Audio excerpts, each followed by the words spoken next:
Gastric సమస్యలతో బాధపడుతున్నారా? అయితే సంప్రదించండి హోమియోకేర్ ఇంటర్నేషనల్. నమస్తే, వెల్కమ్ టు సుమన్ టీవీ. ప్రస్తుతం మనతో పాటు ఉన్నారు బిజినెస్ అనలిస్ట్ నంది రామేశ్వరరావు గారు. సార్తో మాట్లాడదాం.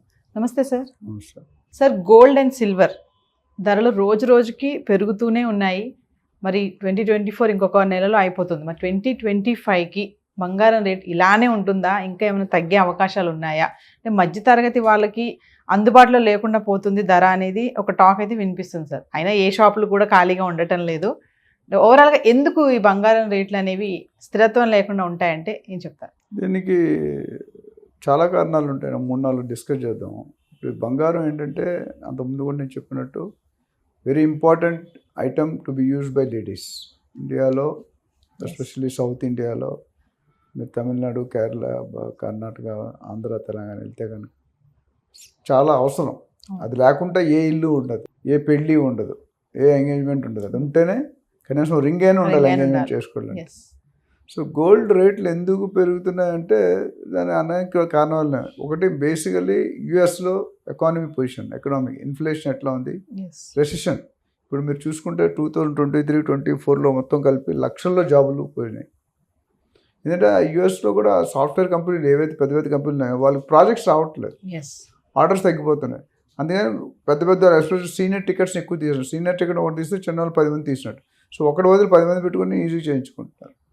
సో ప్రాజెక్ట్ రావడం వల్ల ఇన్కమ్ తక్కువ అవుతుంది. ఇన్కమ్ తక్కువ వల్ల బయింగ్ ఎఫర్టబిలిటీ ఉంటుంది, తగ్గిపోతుంది.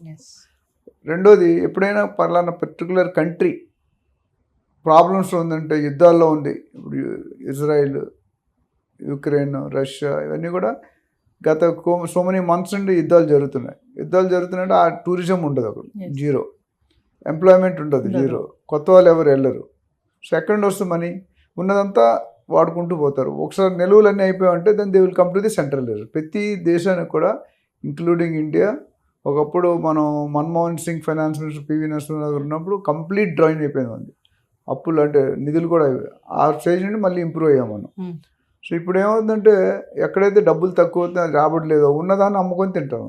మీకు శాలరీ లేదనుకోండి ఏదైనా ఎంప్లాయీకి, ఏం చేస్తారు, ఉన్న ఎఫ్డీలు లేదా ఏవైతే మీరు సేవ్ చేసుకుంటే అవన్నీ ఇల్లు అమ్మేయడం, ప్లాట్ అమ్మేయడం, ఏదో చేసి బతుకుతారు. ఎంతవరకు పోతారు. ఇక్కడ కూడా అంతే. ఏమవుతుందంటే, మీరు రేటు తగ్గిన రీజన్ ఏంటంటే, ఒకేసారి 1000 టన్నులు, 2000 టన్నులు, 3000 టన్నులు రిలీజ్ అయిపోద్ది మార్కెట్లో.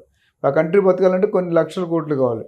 ఆ లక్షల కోట్లు కావాలంటే only gold is one of the main. Gold bonds కానీ గోల్డ్ బిస్కెట్స్, ఎక్కువ గోల్డ్ బిస్కెట్స్ రూపంలో ఉంటుంది. సో అప్పుడు ఏమవుతుంది, ఫుల్ ఎక్సెస్ సప్లై అయిపోతుంది. ఆ పర్టికులర్ ఇండియాకి 2000 టన్నులు వచ్చాయనుకో, అది అమ్మగాలి కదా, అమ్మాలి కాబట్టి కొనేవాళ్ళు తక్కువ ఉంటారు. కాబట్టి సప్లై ఎప్పుడైతే ఎక్కువ కొనేవాళ్ళు తక్కువ అయిపోతాయి. అప్పుడు రేటు తగ్గే ఒక ఔన్స్ బంగారం ఒకప్పుడు $2000 ఉండేది, 2200, 2400, 2600, 3000 ఇప్పుడు అయింది. సో ఇవాళ కరెంట్ పరిస్థితి రేట్లు చూసుకుంటే కనుక నాకు తెలిసి 22 క్యారెట్ 72,500 రఫ్లీ సార్. 72,000 వేసుకోండి. అట్లానే 24 క్యారెట్ తీసుకుంటే కనుక 77,000 ప్లస్ ఉంది. అది సిల్వర్ 99,000. యాక్చువల్లీ దాంట్లో నన్ను చూస్తే వృద్ధి రేట్లో చూసుకుంటే గోల్డ్కి 22-24కి ఎంతైతే తగ్గిందో వెండిలో అంత తగ్గలే. ఒకప్పుడు మనం చూసాం 103 దాకా వెళ్ళింది వెండి కేజీ. ఇప్పుడు 19 అంటే తక్కువ, 4K యాక్చువల్లీ ఎక్కువ తగ్గాలి. సో ఆ మార్కెట్లో వేరియేషన్ కూడా, అవైలబిలిటీ ఆఫ్ మెటల్ అంటే ఈ సిల్వర్ కానీ గోల్డ్ కానీ అవైలబిలిటీ బట్టి, సిల్వర్ కూడా ఒక డిపాజిట్ లాగే, అంటే గోల్డ్ ఎలా ఇది కూడా అంత ఇమీడియట్గా క్యాషబుల్. అంటే మీకు ఏదైనా ప్రాబ్లం వచ్చింది, ఆరోగ్య రీత్యా ఇంజనీరింగ్ సీట్ వచ్చింది, మెడికల్ సీట్ వచ్చింది, మీకు కావాలి. ఈ గోల్డ్ కానీ సిల్వర్ ఉంటే ఇమీడియట్గా, ఇప్పుడు లేటెస్ట్ దాంట్లో కొంతమంది ప్రాసెసింగ్ ఛార్జెస్ అవన్నీ కూడా పెట్టట్లేదు. అంతమంది చాలా ఛార్జీలు ఉండేవి. అయితే ఇక్కడ ఏంటంటే గోల్డ్లో ఒక పాయింట్ నోట్ చేయాల్సిందంటే 24 క్యారెట్ పెట్టుకోవాలా, 22 క్యారెట్ కొనుక్కోవాలా అనేది చర్చ నడుస్తుంది. ఆల్వేస్ మీకు ఇన్వెస్ట్మెంట్ రూపంలో చూసుకుంటే 24 క్యారెటే బెటర్. ఎందుకంటే దానికి తరుగులు, వేస్టేజ్లు, మేకింగ్లు. చాలామంది పాత గోల్డ్ని కొత్త గోల్డ్తో ఎక్స్చేంజ్ చేస్తారు. 10 సంవత్సరాల తర్వాత డిజైన్ ఎవరు వాడట్లేదు. So you don't like that design, you want a new design. కానీ మన ఆడేమంటే మీకు 100% ఇస్తున్నారంటారు. కానీ అది పబ్లిక్ కొంతమంది బాగా చాలామంది తెలుసు, కొంతమంది తెలియదు ఏంటంటే, మీరు 100% 20-25% తరుగు చేశాడు వేస్టేజ్. అది రాదుగా మీకు. దాని ఇప్పుడు మనం సపోజ్ ₹1,00,000 కొన్నాం అనుకోండి, 25,000 వేస్టేజ్, 75,000 యాక్చువల్ గోల్డ్ బంగారం, మేకింగ్, వ్యాట్ ఇవన్నీ కూడా చూస్తే 20-25% మినిమం డిజైన్ బట్టి. ఆ 25% అంటే మీకు 75,000 వర్త్. ఇప్పుడు ఇక్కడ కొత్తదానికి 100% అంటాడు, మరి ఇక్కడ ముందు 10,000 పోయినట్టే కదా. అది దేనికి ఆర్నమెంట్ బంగారం అయితే. గోల్డ్ 24 క్యారెట్ అనుకుంటే అది ఏమి ఉండదు, ఎందుకంటే 24 క్యారెట్ అప్పుడు ఎలా ఉందో అది 100% వేస్టేజ్ ఏం పోదు. ఇంకొక బెనిఫిట్ ఏంటంటే రేట్ పెరుగుతుంది. మనం కొన్నప్పుడు నేను 2012లో 28,000 కొన్నాం, ఈరోజు ఎంత అయింది చూడండి, 75,000 80,000 దాకా వెళ్ళింది. అంటే ఆల్మోస్ట్ 2.5 to 3 times. సో మన వాల్యూ కూడా పెరిగింది 24లో. 22లో కూడా పెరుగుతుంది, కానీ ఆ వేస్టేజ్ మనకు 20-25% ఎప్పుడు కూడా లాస్ అయ్యి. మీరు ఎన్నిసార్లు మనసు అన్నిసార్లు 20-25% వదులుకోవాలి. సో రెండింటికి వెండిలో కూడా అంతే, ఆర్నమెంట్ రూపంలో ఇచ్చారు, అక్కడ కూడా వేస్టేజ్ ఉంటుంది. మీరు చేసుకున్న చెంబు లేకపోతే దీపం చాలా రకాల చైన్ చాలా ఉన్నాయి, ఆ డిజైన్ బట్టి మీకు మారిపోతుంది, చేంజ్ అవుతుంటుంది. సో కండిషన్ అంటే యుఎస్లో కండిషన్ ఎకానమీ మొత్తం వరల్డ్లో యుఎస్ బేస్ మీద ఉంటుంది. ట్రంప్ వచ్చిన తర్వాత ఎలక్షన్లో గెలిచిన తర్వాత గెలవలేదు, ఇంకా సీట్లోకి రాలేదు. రాకముందే చాలా రూమర్స్ వచ్చేసాయి. ఉన్న గవర్నమెంట్ ఏ డెసిషన్ తీసుకోదు. ఇప్పుడు బైడెన్ గవర్నమెంట్ ఈ 3 monthsలో they cannot 2-3 months almost 3 months decision ఏం తీసుకోలేరు. ఓన్లీ తాత్కాలిక ఆపద్ధర్మ ముఖ్యమంత్రి అంటారు కదా, అట్లా ఉంటారు. కానీ ఈ cannot take any major decisions after the election declared. So ఇండైరెక్ట్గా ట్రంప్ పాలసీలే పనిచేస్తాయి. అండ్ ట్రంప్ అనే ఆయన మనకు తెలుసు ఎంత స్ట్రిక్ట్ కండిషన్. రిపబ్లికన్ అంటే రిపబ్లిక్ లాగే ఉంటాడు, డెమోక్రటిక్ లా ఉంటాడు. డెమోక్రటిక్ ఫ్రీడమ్ ఉంటుంది, రిపబ్లిక్లో వాడు చెప్పిందే ఫైనల్. అండ్ ఆయనకు ఉన్న team members Elon Musk, Ramaswamy, Vivek Ramaswamy, వీళ్ళు కూడా మంచి ఎక్స్పీరియన్స్ పర్సన్.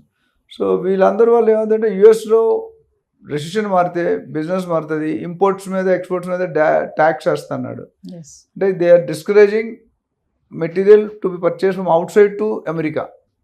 అక్కడ అమెరికా ఇండియా నుండి తీసుకుంటే ఇంపోర్ట్స్ అంటారు, అమెరికా నుండి మనది పంపిస్తే అది ఎక్స్పోర్ట్ అంటారు. ఇప్పుడు అమెరికాలో 2 ఉన్నాయి, ఇంపోర్ట్స్, ఎక్స్పోర్ట్. ఇంపోర్ట్ అంటే బయట కంట్రీలో కొనుక్కొని మన దగ్గర వాడుకుంటాం. ఎక్స్పోర్ట్ అంటే మన కంట్రీ బయట. ఎక్స్పోర్ట్ కంట్రీ ఎప్పుడు కూడా ఎక్స్పోర్ట్స్ అనేది కంట్రీ ఎంకరేజ్ చేస్తుంది, ఎందుకంటే రెవెన్యూ కమ్. ఈ ఫారెన్ రెవెన్యూ రావడం అనేది ఒక ఆర్ట్ అది, ఎందుకంటే పోతే ఒప్పుకోరు. డాలర్ వాల్యూ మారిపోతుంది కదా, రూపీ వాల్యూ కానీ డాలర్. సో ఎందుకని మనకి ఒకప్పుడు చూసుకుంటే 100% ఈఓయూ యూనిట్స్ అని ఉంటుంది, ఎక్స్పోర్ట్ ఓరియంటెడ్ యూనిట్స్. వాళ్ళకి రిబేట్స్ బాగుంటాయి. ఇప్పుడు మన ఇండియాలో ఎస్సీజెడ్ కంపెనీలకి ఎట్లా ఇస్తారో అక్కడ ఈఓఈకి స్పెషల్ బెనిఫిట్స్ ఉంటుంది. బికాస్ మన ఇండియా వాళ్ళు కనుక ఎక్స్పోర్ట్ చేస్తే మనకు ఫారెన్ కరెన్సీ ఇన్సైడ్ వస్తుంది, అదే మనం ఇంపోర్ట్ చేసుకుంటే మన కరెన్సీ వారిపోతుంది. అది ఇంపార్టెంట్. సో ఓవరాల్గా చూసుకుంటే గోల్డ్ కండిషను నాకు తెలిసి ఇంకా కొంతకాలం కొద్ది తగ్గుతుంది. అది మరి 65కి వస్తుందా 62కి వస్తుందని చూడాలి.